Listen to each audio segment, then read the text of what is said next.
Hello, मेरा नाम राधा है और कुछ साल पहले तक मुझे लगता था कि मेरी जिंदगी पूरी तरह मेरी मेहनत पर चलती है। अगर मैं थकी हुई महसूस करती तो वजह कम नींद होगी। अगर किसी दिन मेरा फोकस अच्छा नहीं था तो शायद मेरा मूड खराब होगा। अगर मैं किसी काम में अच्छा नहीं कर पाती थी तो मैं मान लेती थी कि शायद मेरी क्षमता इतनी है। लेकिन फिर एक दिन मैंने एक ऐसी किताब पढ़ी जिसने मेरे सोचने का पूरा तरीका बदल दिया। उस किताब का नाम था द एक्सपेक्टेशन इफेक्ट और इस किताब ने मुझे एक बेहद शॉकिंग बात बताई। हमारी जिंदगी सिर्फ इस बात से तय नहीं होती कि रियलिटी क्या है, बल्कि इस बात से ज्यादा तय होती है कि हम रियलिटी के बारे में क्या बिलीव करते हैं। यानी अगर तुम यकीन कर चुके हो कि तुम थक चुके हो तो तुम्हारा शरीर सच में थकने लगता है। अगर तुम्हें लगता है कि तुम किसी चीज में कमजोर हो तो तुम्हारा दिमाग उसी हिसाब से बिहेव करने लगता है। और अगर तुम्हें भरोसा है कि तुम कैपेबल हो तो तुम्हारा परफॉर्मेंस सच में इंप्रूव हो जाता है। यानी कई सिचुएशंस में हमारी एक्सपेक्टेशन ही हमारी रियलिटी बन जाती है और यही इस किताब का कोर आइडिया है। हेलो फ्रेंड्स, वेलकम टू किताब समरी। आज की ऑडियो बुक समरी सिर्फ मोटिवेशन नहीं है, ये आपके दिमाग की हिडन प्रोग्रामिंग समझने की जर्नी है। आज हम जानेंगे कि कैसे हमारा ब्रेन प्रेडिक्शन मशीन की तरह काम करता है, कैसे बिलीव्स हमारी बॉडी को अफेक्ट करते हैं, प्लेसिबो इफेक्ट क्या होते हैं, क्यों एक्सपेक्टेशन हमारी परफॉर्मेंस बदल देती है और कैसे कई बार हमारी लिमिट्स असली नहीं सिर्फ मेंटल होती है। तो अगर आपने खुद को कभी अंडर एस्टिमेट किया है या कभी ऐसा महसूस किया है कि मैं शायद इतना कैपेबल नहीं हूँ, तो ये पूरी समरी आपके लिए है। क्योंकि हो सकता है आपकी सबसे बड़ी लिमिटेशन रियलिटी नहीं, आपकी एक्सपेक्टेशन हो। डेविड रॉबसन बताते हैं कि हमारा दिमाग हर समय फ्यूचर प्रिडिक्ट कर रहा होता है।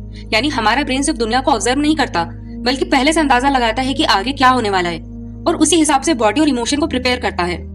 पहले ये कॉन्सेप्ट मुझे बहुत स्ट्रेंज लगा, लेकिन फिर एक सिंपल एग्जांपल ने सब क्लियर कर दिया। सोचो, रात के समय तुम किसी अंधेरे कमरे में जाते हो, कोने में एक शैडो दिखती है। अगर तुम्हारे दिमाग में पहले से डर भरा है या शायद तुमने हॉरर मूवी देखी हो या कोई डरावनी कहानी सुनी हो, तो तुम्हारा ब्रेन इंस्टेंटली मान लेगा कि वहां कोई खतरा है। हार्ट बीट बढ़ जाएगी, बॉडी टेंस हो जाएगी, माइंड अलर्ट हो जाएगा। लेकिन अगर तुम कंप्लीटली काम हो और जानते हो कि कमरे में तुम्हारा सिर्फ पुराना सामान रखा हुआ है, तो वही शैडो तुम्हें एक चेयर या टेबल लगेगी। अब ध्यान दो, कमरे में चीज वही थी, रियलिटी वही थी, लेकिन एक्सपीरियंस पूरी तरह अलग था। क्यों? क्योंकि तुम्हारे ब्रेन ने पहले प्रिडिक्शन बनाई और फिर उसी हिसाब से रियलिटी को इंटरप्रेट किया। इसे साइंस में टॉप डाउन प्रोसेसिंग कहा जाता है। यानी हम दुनिया को एग्जैक्टली वैसा नहीं देखते जैसी वो है, बल्कि वैसा देखते हैं जैसे हमारा माइंड एक्सपेक्ट करता है। और यही चीजें हमारी डेली लाइफ में भी लगातार हो रही है।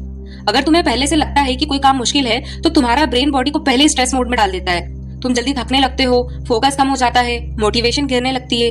लेकिन अगर तुम्हें भरोसा है कि मैं कर सकता हूँ, तो वही काम कंपैरेटिवली आसान लगने लगता है। यानी कई बार हमारी एनर्जी सिर्फ फिजिकल नहीं होती, मेंटल एक्सपेक्टेशन से भी बनती है। इस किताब में एक फैसिनेटिंग एक्सपेरिमेंट बताया गया है। कुछ लोगों को एक मिल्क शेक दिया। असल में दोनों ग्रुप्स को एग्जैक्टली सेम शेक दिया गया था, लेकिन एक ग्रुप को बताया गया कि एक हाई कैलोरी शेक है और दूसरे ग्रुप को कहा कि एक हेल्दी लो कैलोरी ड्रिंक है। अब इंटरेस्टिंग बात देखो, जिन लोगों ने सोचा कि उन्हें हेवी शेक पिया है, उनकी बॉडी में हंगर हार्मोन तेजी से गिर गया। यानी उनके शरीर को सच में लगा कि उसे ज्यादा एनर्जी मिल चुकी है। जबकि शेक दोनों का सेम था, सिर्फ एक्सपेक्टेशन अलग थी और एक्सपेक्टेशन ने बायोलॉजिकली रिस्पॉन्स बदल दिया। ये चीज मेडिसिन में भी दिखाई जाती है। कई बार मरीज को ये बिलीव करा दिया जाता है कि ट्रीटमेंट इफेक्टिव है और उनका दर्द सच में कम होने लगता है। इसे प्लेसिबो इफेक्ट कहा जाता है। यानी बिलीव इटसेल्फ हीलिंग शुरू कर देता है। लेकिन इसका ऑपोजिट भी होता है। अगर किसी इंसान को पहले से वार्निंग दे दी जाए कि मेडिसिन से साइड इफेक्ट हो सकते हैं, तो कई बार वो इंसान वही सिम्टम्स महसूस करने लगता है, भले ही मेडिसिन फेक हो। इसे नोसेबो इफेक्ट कहा जाता है। यानी नेगेटिव एक्सपेक्टेशन भी बॉडी पर रियल इफेक्ट डाल सकती है। और सबसे शॉकिंग बात, ये सिर्फ बीमार शरीर तक लिमिटेड नहीं है। डेविड बताते हैं कि हमारी एक्सपेक्टेशन फोकस बदलती है, स्टैमिना बदल सकती है, लर्निंग एबिलिटी बदल सकती है, पेन टॉलरेंस बदल सकती है और यहाँ तक कि एजिंग एक्सपीरियंस भी बदल सकती है। यानी कि कई बार इंसान उतना बूढ़ा नहीं होता जितना वो खुद को मानने लगता है। फिर किताब एक बहुत इंटरेस्टिंग स्टडी एक्सप्लेन करती है। कुछ टीचर्स को बताया गया कि उनकी क्लास के कुछ बच्चे एक्स्ट्रा ऑर्डिनरी टैलेंटेड हैं और आने वाले समय में वो बहुत अच्छा परफॉर्म करेंगे। असल में वो बच्चे एवरेज थे, बस रैंडमली चुने गए थे। लेकिन कुछ महीनों बाद वही बच्चे सच में बेहतर परफॉर्म करने लगे। क्यों? क्योंकि टीचर्स ने उनसे ज्यादा उम्मीद रखी, उन्हें ज्यादा एनकरेज किया, उन पर ज्यादा ध्यान दिया और धीरे धीरे बच्चों ने खुद को कैपेबल मानना शुरू कर दिया। यानी जब लोग आपसे उम्मीद रखते हैं तो कई बार आप सच में बेहतर बन जाते हो। लेकिन प्रॉब्लम तब शुरू होती है जब नेगेटिव एक्सपेक्टेशन अंदर बैठ जाती है। मान लो किसी इंसान को बार बार लगता है कि मैं पब्लिक स्पीकिंग में खराब हूँ। अब वो जैसे स्टेज पर जाएगा, उसका ब्रेन पहले ही फेलियर एक्सपेक्ट कर चुका होगा। बॉडी स्ट्रेस मोड में चली जाएगी, हार्ट बीट बढ़ेगी, हैंड शेक होने लगेंगे, वॉइस अनस्टेबल हो जाएगी और फिर वो इंसान सोचेगा, देखा मैं सच में खराब स्पीकर हूँ ना। जबकि शुरुआत उसकी रियलिटी से नहीं, उसके एक्सपेक्टेशन से हुई थी। और यही डेंजरस साइकिल है। पहले बिलीफ आता है और फिर वही बिलीफ एक्सपीरियंस क्रिएट करता है और फिर वही एक्सपीरियंस बिलीफ को स्ट्रॉन्ग बना देता है और ये धीरे धीरे आइडेंटिटी बन जाता है। और यही इस किताब की सबसे पावरफुल रियलाइजेशन है। हमारी जिंदगी सिर्फ सर्कमस्टेंसेस से शेप नहीं होती, बल्कि उन मीनिंग से शेप होती है जो हमारा माइंड सर्कमस्टेंसेस को देता रहता है। अगर माइंड पहले से हार एक्सपेक्ट करता है तो बॉडी भी उसी डायरेक्शन में काम करने लगती है। लेकिन अगर माइंड पॉसिबिलिटी एक्सपेक्ट करता है तो परफॉर्मेंस बदल जाती है। और यही वजह है कि एक्सपेक्टेशन इफेक्ट सिर्फ साइकोलॉजिकली नहीं, ये बायोलॉजिकली भी है। लेकिन असली शॉकिंग बात यहाँ से शुरू होती है। ज्यादातर लोग प्लेसिबो इफेक्ट को सिर्फ माइंड का इल्यूजन मानते हैं। उन्हें लगता है कि मरीज को बस ऐसा फील करा दो कि वो बेहतर हो रहा है। असल में बॉडी में कुछ चेंज होता ही नहीं है, लेकिन साइंस कुछ और कहती है। डेविड बताते हैं कि प्लेसिबो इफेक्ट कोई इमेजिनरी चीज नहीं है, ये बॉडी के अंदर होने वाली एक रियल बायोलॉजिकल प्रोसेस है। जब इंसान को पूरा भरोसा होता है कि उसे सही ट्रीटमेंट मिल रहा है तो उसका ब्रेन सच में ऐसे केमिकल्स रिलीज करने लगता है जो पेन कम करते हैं, स्ट्रेस घटाते हैं और हीलिंग प्रोसेस को एक्टिवेट कर देते हैं। यानी बिलीफ सिर्फ इमोशन नहीं बदलता, बॉडी केमिस्ट्री भी बदल सकता है। इस कॉन्सेप्ट को दुनिया ने पहली बार सीरियसली तब नोटिस किया जब वर्ल्ड वॉर 2 के दौरान एक डॉक्टर हेनरी बीचर ने कुछ अनबिलीवेबल देखा। युद्ध के समय कई घायल सैनिकों के लिए पेन किलर मेडिसिन खत्म हो चुकी थी। सिचुएशन इतनी क्रिटिकल थी कि डॉक्टर के पास ऑप्शन नहीं बचा। तब बीचर ने मजबूरी में कुछ सैनिकों को सिर्फ सलाइन इंजेक्शन दे दिया, यानी ऐसा इंजेक्शन जिसमें कोई मेडिसिन थी ही नहीं। लेकिन सरप्राइजिंगली ये बात हुई कि सोल्जर्स का दर्द सच में कम होने लगा, वो बेहतर फील करने लगे। इसीलिए क्योंकि उन्हें विश्वास था कि उन्हें असली दर्द की दवा दी गई है। अब सोचो, अगर प्लेसिबो सिर्फ मन का भ्रम होता तो बॉडी में एक्चुअल रिलीफ क्यों आता? बाद में जब साइंटिस्ट ने इस पर डीपर रिसर्च की तो पता चला कि प्लेसिबो लेने वाले लोगों के ब्रेन में डोपामिन और एपिडोइड्स जैसे केमिकल एक्टिवेट हो जाते हैं। और इंटरेस्टिंग बात, यही chemical real pain killer medicine लेने पर भी रिलीज होते हैं। यानी सिर्फ एक्सपेक्टेशन ने बॉडी के नेचुरल हीलिंग सिस्टम को एक्टिव कर दिया। लेकिन कहानी यही खत्म नहीं होती। पहले साइंटिस्ट मानते थे कि प्लेसिबो तभी काम करता है जब पेशेंट को पता ना हो उसे फेक मेडिसिन दी जा रही हो। लेकिन फिर ओपन लेवल प्लेसिबो पर रिसर्च हुई और उसने पूरी अंडरस्टैंडिंग बदल दी। इस एक्सपेरिमेंट में पेशेंट को साफ साफ बताया गया कि ये असली मेडिसिन नहीं है, इसमें कोई ड्रग एक्टिव नहीं है। यानी मरीज को पता था कि फेक पिल ले रहा है। फिर भी कई लोगों की कंडीशन में सिग्निफिकेंट इंप्रूवमेंट देखा गया। कुछ स्टडीज में सिम्टम्स लगभग 30% तक कम हुए और एक रिसर्च में तो सीरियस इंजरी से रिकवर कर रहे पेशेंट ने अपनी एपिडोइड पेनकिलर्स की जरूरत लगभग 66% तक कम कर दी, वो भी बिना दर्द महसूस किए। तो इसका मतलब है कि अगर ब्रेन को सिर्फ बिलीव हो जाए कि हीलिंग पॉसिबल है तो बॉडी खुद को रिकवर कर लेती है, बॉडी खुद की रिकवरी प्रोसेस को स्टार्ट कर देती है। लेकिन जब प्लेसिबो हीलिंग क्रिएट करता है वहीं इसका ऑपोजिट भी मौजूद है। इसे कहते हैं नोसेबो इफेक्ट और ऑनेस्टली ये थोड़ा डराने वाला है। नोसेबो इफेक्ट तब होता है जब नेगेटिव एक्सपेक्टेशन बॉडी में रियल प्रॉब्लम क्रिएट कर देती है। यानी सिर्फ डर, सिर्फ वार्निंग, सिर्फ नेगेटिव बिलीफ असल फिजिकल सिम्टम पैदा कर देते हैं। इसका एक पावरफुल एग्जांपल किताब में दिया गया है। फिनास्टेराइड नाम की एक मेडिसिन हेयर लॉस ट्रीटमेंट में यूज होती है। रिसर्चर्स ने लोगों के 2 ग्रुप बनाए। दोनों ग्रुप्स को सेम मेडिसिन दी गई। फर्क बस इतना था कि पहले ग्रुप को पहले से वार्निंग दे दी गई कि इस मेडिसिन से सेक्सुअल साइड इफेक्ट हो सकते हैं और दूसरे ग्रुप को ये बात बताई नहीं गई। अब रिजल्ट शॉकिंग थे। जिन लोगों को पहले वार्निंग दी गई थी उनमें सेक्सुअल प्रॉब्लम की कॉम्प्लीमेंट लगभग 3 गुना ज्यादा थी, जबकि मेडिसिन दोनों ग्रुप की सेम थी। यानी प्रॉब्लम सिर्फ मेडिसिन से नहीं, एक्सपेक्टेशन से पैदा हुई। उसका ब्रेन पहले से साइड इफेक्ट एक्सपेक्ट कर रहा था और उसकी बॉडी उसी हिसाब से रिएक्ट करने लगी। इसी तरह जब प्लेसिबो ट्रायल्स को एनालाइज किया गया तो साइंटिस्ट ने पाया कि कई लोगों ने फेक पिल्स लेने के बाद भी साइड इफेक्ट रिपोर्ट किए। अब जरा सोचो, जिस पिल में कोई मेडिसिन थी ही नहीं वहां साइड इफेक्ट कैसे हो सकता है? आंसर सिंपल है, नेगेटिव एक्सपेक्टेशन। यही नोसेबो इफेक्ट की पावर है और इसी वजह से डॉक्टर के वर्ड्स भी बहुत पावरफुल होते हैं। एक स्टडी में रिसर्चर्स ने देखा कि जिन पेशेंट ने डॉक्टर्स कॉन्फिडेंट और पॉजिटिवली तरीके से बात की वे पेशेंट कंपैरेटिवली जल्दी रिकवर हुए, जबकि जिनमें अनसर्टेन या इमोशनली डिटैच तरीके से बात की उनकी रिकवरी स्लोअर थी। यानी डॉक्टर का बिहेवियर सिर्फ इमोशनल सपोर्ट नहीं देता, वो बॉडी की हीलिंग रिस्पॉन्स को भी इन्फ्लुएंस कर सकता है। लेकिन यहाँ एक जरूरी बात समझनी होगी। एक्सपेक्टेशन इफेक्ट का मतलब ये बिल्कुल नहीं होता कि हम फेक पॉजिटिविटी फैलाएं या लोगों से झूठ बोले। डेविड रॉबसन साफ कहते हैं, गोल रियलिटी को डिनाई करना नहीं है, गोल ये है कि फैक्ट को ऐसे प्रेजेंट किया जाए जिससे ब्रेन ट्रीटमेंट का साथी बने, दुश्मन नहीं। यानी ट्रुथ जरूरी है लेकिन अननेसेसरी फियर क्रिएट करना हार्मफुल हो सकता है। और यही इस चैप्टर की सबसे बड़ी लर्निंग है। बिलीव कोई पैसिव चीज नहीं है जो दिमाग में बस बैठी रहती है। बिलीव एक एक्टिव बायोलॉजिकल फोर्स है। ये पेन बदल सकती है, एनर्जी बदल सकती है और रिकवरी बदल सकती है और कई बार हमारी फिजिकल लिमिट्स भी बदल सकती है। अब तक हम बीमारी और इलाज की बात कर रहे थे, लेकिन डेविड रॉबसन कहते हैं कि यही एक्सपेक्टेशन इफेक्ट हमारी फिजिकल स्ट्रेंथ और फिटनेस में भी उतनी ही ज्यादा ताकत से काम करती है। ज्यादातर लोग सोचते हैं कि फिजिकल परफॉर्मेंस सिर्फ मसल्स पर डिपेंड करती है, लेकिन रियलिटी उससे कई ज्यादा डीप है। क्योंकि कई बार हमारी बॉडी पहले नहीं हारती, हमारी एक्सपेक्टेशन पहले हार जाती है। इस बात को समझने के लिए किताब में फेमस स्टडी एक्सप्लेन की गई है। लंदन की डबल डेकर बसेस में 2 तरह के लोग काम करते थे, ड्राइवर्स और कंडक्टर्स। दोनों की लाइफस्टाइल लगभग सिमिलर थी, दोनों सेम बस में काम करते थे, लेकिन फर्क उनके मूवमेंट में था। ड्राइवर पूरा दिन बैठे रहते थे जबकि कंडक्टर लगातार बस में चलते रहते थे, सीढ़ियां चढ़ते और उतरते रहते थे, पैसेंजर्स के टिकट काटते थे। जब रिसर्चर्स ने दोनों ग्रुप की हेल्थ कंपेयर की तो कंडक्टर में हार्ट डिसीज का रिस्क लगभग आधा पाया गया। इस डिसीज ने प्रूव किया कि डेली फिजिकल मूवमेंट हमारी हेल्थ पर मैसिव इम्पैक्ट डालती है। लेकिन एक्सपेक्टेशन इफेक्ट यहाँ भी हिडन रोल प्ले कर रहा था, क्योंकि सिर्फ फिजिकल एक्टिविटी इंपॉर्टेंट नहीं होती, बल्कि ये भी इंपॉर्टेंट होता है कि हम उस एक्टिविटी को कैसे परसीव करते हैं। क्या हमें लगता है कि हम हेल्दी और एक्टिव लाइफ जी रहे हैं, या हमें लगता है कि हम सिर्फ थकने वाला काम कर रहे हैं? और यहीं से किताब एक बहुत इंटरेस्टिंग एक्सपेरिमेंट की तरफ बढ़ती है, जहां होटल वर्कर्स की जिंदगी ने साइंटिस्ट को कंप्लीटली सरप्राइज कर दिया। अब यहाँ से किताब एक अलग डायरेक्शन में जाती है, क्योंकि डेविड कहते हैं कि हमारी फिजिकल फिटनेस सिर्फ मसल से तय नहीं होती, बल्कि उस काम के बारे में हमारी सोच भी उतनी इंपॉर्टेंट है। हमें समझने के लिए रिसर्चर्स ने होटल वर्कर पर फैसिनेटिंग एक्सपेरिमेंट किया। इन महिलाओं का काम था रूम साफ करना, बेड बनाना, फ्लोर साफ करना और दिन भर फिजिकली एक्टिव रहना।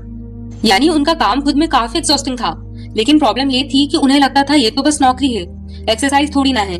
और फिर रिसर्चर्स ने उन्हें बैठकर सिर्फ एक बात समझाई। उन्होंने बताया कि आप जो काम कर रही है वो एक्चुअली अच्छी खासी वर्कआउट के बराबर है। इससे कैलोरीज बर्न होती है और आपकी बॉडी फिजिकली एक्टिव रहती है, बस। ना उसके काम में कोई बदलाव किया, ना कोई नया वर्कआउट प्लान किया। लेकिन कुछ हफ्तों बाद रिजल्ट शॉकिंग थे। उन महिलाओं का वजन कम होने लगा, ब्लड प्रेशर इंप्रूव हुआ और ओवरऑल हेल्थ बेहतर हुई, जबकि उनका रूटीन बिल्कुल सेम था। डिफरेंस इतना था कि अब उनका दिमाग उस काम को एक्सरसाइज मानने लगा था। यानी बॉडी ने उसी काम से ज्यादा फायदा उठाना शुरू कर दिया, जिसे पहले वो एक थकाऊ नौकरी समझ के करती थी। अब सोचो, अगर सिर्फ परसेप्शन बदलने से बॉडी का रिस्पॉन्स बदल सकता है, तो इमेजिन करो कि हम अपनी लिमिट्स के बारे में रोज क्या क्या मानते रहते हैं कि मैं जल्दी थक जाता हूँ, मुझसे ज्यादा काम नहीं होता, मेरा स्टैमिना कम है। और कई बार ये फैक्ट नहीं होते, ये सिर्फ रिपीटेड एक्सपेक्टेशन होती है। इसी वजह से एथलीट्स विजुअलाइजेशन का इस्तेमाल करते हैं। विजुअलाइजेशन का मतलब किसी परफॉर्मेंस को करने से पहले उसे माइंड में क्लियरली इमेजिन करना। एक एक्सपेरिमेंट में कुछ लोगों से कहा गया कि वो 6 हफ्तों तक सिर्फ इमेजिन करें कि वो वेट लिफ्टिंग कर रहे हैं। असल में उन्होंने कोई एक्सरसाइज नहीं की, बस रोज मेंटली विजुअलाइज किया कि वे मसल यूज कर रहे हैं। लेकिन 6 हफ्तों बाद जब उनकी स्ट्रेंथ मेजर की गई तो उनकी मसल पावर लगभग 11% तक बढ़ चुकी थी, बिना जिम जाए, बिना वेट उठाए, सिर्फ इमेजिनेशन से। अब ये सुनने में बहुत अनबिलीवेबल लगता है, लेकिन यही एक्सपेक्टेशन इफेक्ट की पावर है। क्योंकि ब्रेन और बॉडी एक दूसरे से अलग सिस्टम्स नहीं है। ब्रेन जिस चीज को बार बार रियल मानता है, बॉडी धीरे धीरे उसी डायरेक्शन में अडॉप्ट होने लगती है। और कभी कभी एक्सट्रीम सिचुएशंस में ये इफेक्ट और भी पावरफुल हो जाता है। इसे कहते हैं हिस्टेरिकल स्ट्रेंथ। आपने शायद ऐसी स्टोरी सुनी होगी जहां किसी इंसान ने इमरजेंसी में अचानक इम्पॉसिबल जैसी ताकत दिखा दी। जैसे किसी माँ ने अपने बच्चे को बचाने के लिए भारी ऑब्जेक्ट उठा लिया, या किसी ने एक्सीडेंट के वक्त ऐसी स्ट्रेंथ दिखाई जो नॉर्मल सिचुएशन में इम्पॉसिबल लगती। एक रियल इंसिडेंट में एक लड़की ने अपने पिता को बचाने के लिए कार उठा दी थी। अब लॉजिकली देखे तो ये ह्यूमन स्ट्रेंथ से बाहर लगता है, लेकिन साइंटिस्ट कहते हैं कि असल में हमारी बॉडी में पोटेंशियल हमेशा मौजूद रहता है, बस ब्रेन सेफ्टी रीजंस के कारण लिमिट कर देता है ताकि मसल्स या बोन्स ना डैमेज हो। लेकिन जब ब्रेन को लगता है कि अब सर्वाइवल का सवाल है, तो वो टेम्पररी उन लिमिट्स को हटा देता है और अचानक हिडन स्ट्रेंथ सामने आ जाती है। इसका मतलब बहुत पावरफुल है। हमारी लिमिट्स हमेशा फिजिकल नहीं होती, वे कई बार न्यूरोलॉजिकल होती है। ब्रेन डिसाइड करता है कि हम कितनी एनर्जी यूज करेंगे, कितनी स्ट्रेंथ रिलीज करेंगे और हमें कब थकान महसूस होगी। इसलिए कुछ लोग लंबे समय तक काम करने के बाद भी एनर्जेटिक रहते हैं, जबकि कुछ लोग जल्दी मेंटली एग्जॉस्ट फील करने लगते हैं। हर बार इसका रीजन बॉडी नहीं होती, कई बार एक्सपेक्टेशन होती है। अगर ब्रेन मान ले कि अब मैं खत्म हो चुका हूँ, तो बॉडी स्लो होने लगती है। लेकिन अगर ब्रेन को लगे कि अभी मेरे पास एनर्जी बाकी है, तो बॉडी उसी हिसाब से काम करती रहती है। अब किताब खाने और मेटाबॉलिज्म की तरफ बढ़ती है, और ऑनेस्टली ये हिस्सा सबसे माइंड ब्लोइंग है, क्योंकि यहाँ डेविड बताते हैं कि फूड का असर सिर्फ कैलोरी से तय नहीं होता, बल्कि इस बात से भी तय होता है कि हम उस फूड के बारे में क्या बिलीव करते हैं। इसी तरह एक स्टडी में लोगों को चॉकलेट दी गई और बताया गया कि ये हेल्दी है। इंटरेस्टिंगली कई लोगों को चॉकलेट खाने के बाद भी सेटिस्फेक्शन फील नहीं हुआ, कुछ को तो पहले से ज्यादा हंगर फील होने लगी। क्यों? क्योंकि ब्रेन ने उसे लाइट हेल्दी फूड की कैटेगरी में डाल दिया। यानी बॉडी से फूड नहीं खाती, उसके साथ अटैच मीनिंग भी प्रोसेस करती है। और यही रीजन है कि गिल्ट ईटिंग कई बार फूड से ज्यादा हार्मफुल हो सकती है। अगर हर बाइट के बाद हम सोचते रहे कि ये गलत खा लिया या अब वेट बढ़ जाएगा, मुझे नहीं खाना चाहिए था, तो बॉडी स्ट्रेस मोड में चले जाती है, स्ट्रेस हार्मोन रिलीज होने लगते हैं और लॉन्ग टर्म में मेटाबॉलिज्म स्लो हो जाता है। यानी कई बार प्रॉब्लम फूड नहीं होता, फूड के बारे में हमारी मेंटल स्टोरी होती है। डेविड इसे फूड पैराडॉक्स कहते हैं। जब हम खाने से लड़ने लगते हैं और हर चीज को डर और गिल्ट के साथ खाने लगते हैं, तो ब्रेन और बॉडी एक दूसरे के खिलाफ काम करने लग जाते हैं। लेकिन जब हम फूड को बैलेंस और सेटिस्फेक्शन के साथ देखते हैं, तो डाइजेशन से लेकर एनर्जी यूटिलाइजेशन तक सब कुछ बेहतर काम करने लगता है। अब यहाँ एक जरूरी क्लैरिफिकेशन है, इसका मतलब ये नहीं है कि न्यूट्रिशन मैटर नहीं करता या हम कुछ भी खा ले, बिल्कुल नहीं। किताब सिर्फ ये कहती है कि फूड का असर सिर्फ न्यूट्रिशन से तय नहीं होता, उसके बारे में हमारी एक्सपेक्टेशन भी इक्वली इंपॉर्टेंट होती है। और यहीं से किताब एक डीप टॉपिक की तरफ बढ़ती है, स्ट्रेस। क्योंकि जिस तरह हम फूड के बारे में बिलीव बनाते हैं, उसी तरह हम स्ट्रेस और विल पावर के बारे में भी स्टोरीज बना लेते हैं, और कई बार वही स्टोरीज हमारी मेंटल एनर्जी की लिमिट तय करने लगती है। अब यह किताब एक बहुत इंटरेस्टिंग चीज एक्सप्लेन करती है, रिचुअल्स। छोटे छोटे मेंटल रिचुअल्स, जैसे किसी इंपॉर्टेंट काम करने से पहले डीप ब्रीथिंग करना, एक फिक्स तरीके से तैयारी करना, या कोई छोटा सा पर्सनल रूटीन फॉलो करना। ये सब सिर्फ एक हैबिट नहीं है, ये ब्रेन को सिग्नल देते कि हाँ मैं रेडी हूँ, सिचुएशन कंट्रोल में है। और जब ब्रेन को ये फीलिंग मिलती है, तो बॉडी भी उसी हिसाब से स्टेबल होने लगती है। इसीलिए एथलीट्स, परफॉर्मर्स और इवन सक्सेसफुल लीडर्स तक अपने छोटे छोटे रिचुअल्स को सीरियसली लेते हैं। अब किताब इंटेलिजेंस और कैपेबिलिटी की तरफ बढ़ती है और यहाँ एक डेंजरस पैटर्न सामने आता है। बहुत लोग अपने बारे में फिक्स्ड बिलीव बना लेते हैं कि मैं मैथ्स में वीक हूँ, मेरी पब्लिक स्पीकिंग अच्छी नहीं है या मैं इंटेलिजेंट नहीं हूँ। फिर क्या होता है, वे उस सिचुएशन से बचने लगते हैं जहाँ उन्हें खुद को प्रूव करना पड़े और यही अवॉइडेंस उनके पुराने बिलीव को और स्ट्रॉन्ग बना देती है। धीरे धीरे ये बिलीव आइडेंटिटी बन जाता है। लेकिन अगर वही व्यक्ति ये सोचे कि अभी मैं वीक हो सकता हूँ लेकिन मैं इंप्रूव कर सकता हूँ, तो पूरी डायरेक्शन बदल जाती है। अब डिफिकल्टी फेलियर नहीं लगती, लर्निंग लगती है और यही mindset long term growth create करता है। अब किताब एक और डीप टॉपिक पर आती है, एजिंग, यानी उम्र बढ़ने के बारे में हमारी सोच। हम अक्सर एज को डिक्लाइन से जोड़ते जाते हैं। जैसे उम्र बढ़ेगी तो एनर्जी घटेगी, मेमोरी कमजोर होगी, बॉडी स्लो होगी। लेकिन रिसर्च कहती है कि एजिंग सिर्फ बायोलॉजिकल प्रोसेस नहीं है, उसमें साइकोलॉजिकल एक्सपेक्टेशन भी शामिल होती है। जैसे लोगों को लगता है कि बढ़ती उम्र मतलब कमजोरी, उनमें फिजिकल और मेंटल डिक्लाइन ज्यादा देखा गया।